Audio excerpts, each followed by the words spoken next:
just talk about that and the process with that. Well, it was a pretty simple decision, really, with the way he played this year. Really the way he performed last year. He was a spectacular player in practice as a freshman. Really worked on his game this year. Was incredibly productive, both in practice, in games. Double-figure score multiple times. 15 points against the national championship team. Record 6 blocks at Wells Fargo Arena. It's just amazing. He shot the ball really well from 3. And like I said, I told him, I said, you're in scholarship, then that's exactly what's going to happen. You'll get one. And I said, as soon as one opened, I'd give it to him. And like I say all the time, I didn't give him anything really. He earned that. So I'm thrilled for him because he really worked for it. All he wanted was a chance, and he made it happen. You have one more open.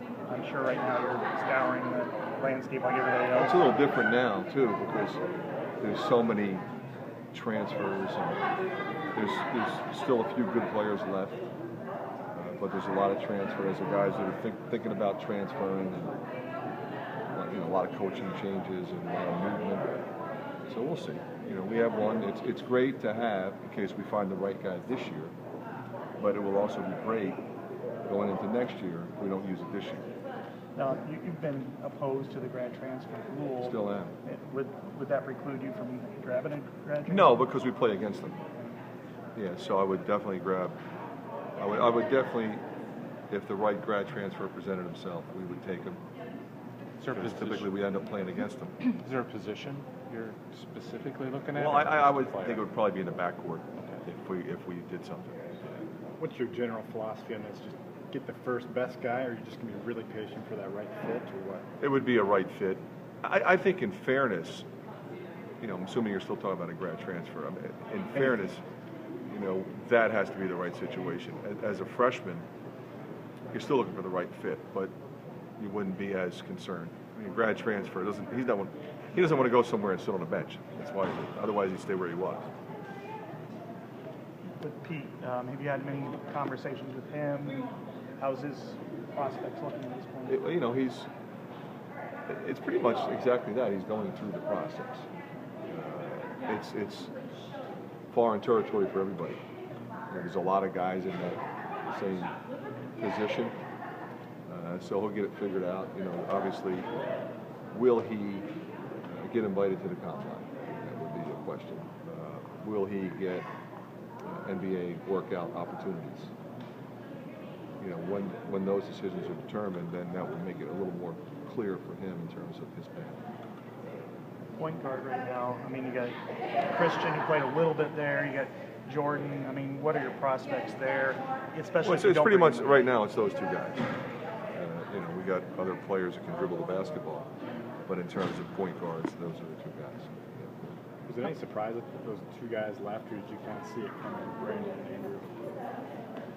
I don't know that it's ever a complete surprise. The hardest thing with both of them is that they both are spectacular people. It's a lot easier when they're a little disruptive or they're just not buying in. Those kids, both of them, to a man, bought in and gave us everything they had.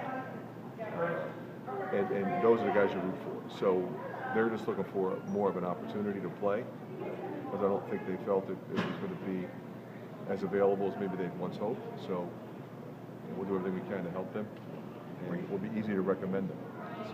Were you surprised that Adam and Mike especially didn't get invited to Portsmouth? Well, I think in the last 59 years they probably would have. But because of the changes this year, the underclassmen getting invited to the Combine forced a lot of seniors into Portsmouth that would normally have declined. So it's a new world for everybody. It's really unfortunate. I think Adam in particular, there's no question he would have been invited any other year but this one. And so it's unfortunate for him, but they'll both still get plenty of NBA workouts. What do you see for Dale next year, Fred? Well, I think Dale's going to be a real good player for us. Assuming that, he has had no setbacks, thank God for that. He's done everything he's supposed to do with his rehab. The surgery had gone well. He's a talented player. He's 235, he's 6'8", he's long. He can shoot the 3. He's a rebounder. Defensively, he needed some work, but he was really getting better in that area. because in his mind, if I score and rebound, that'll be enough. And pretty much his whole life, that's what he's done. At this level, you got to play a little more defense. But he really dug in and was getting down in his stance. I'm excited about him, quite honestly. Some of your schedules kind of popping out a little bit with the Seton Hall games out there and the Virginia. What do you? I'm not allowed to talk about that for some reason, so Really? you can talk about that. Virginia is because we knew who the 4 teams were, Yeah. but now we know who we're going to play. Yeah. So, What do you see Jared projecting as the next level? I'm sure he'll get a combine. I would be shocked if he did.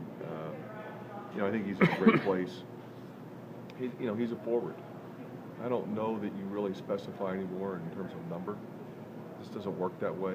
What was Draymond Green? Nobody really thought he was a 5, but he plays a lot of 5, but he plays 3 and he plays 4.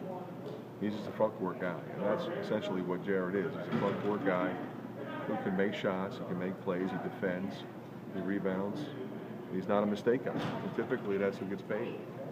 One more question. What about Isaiah?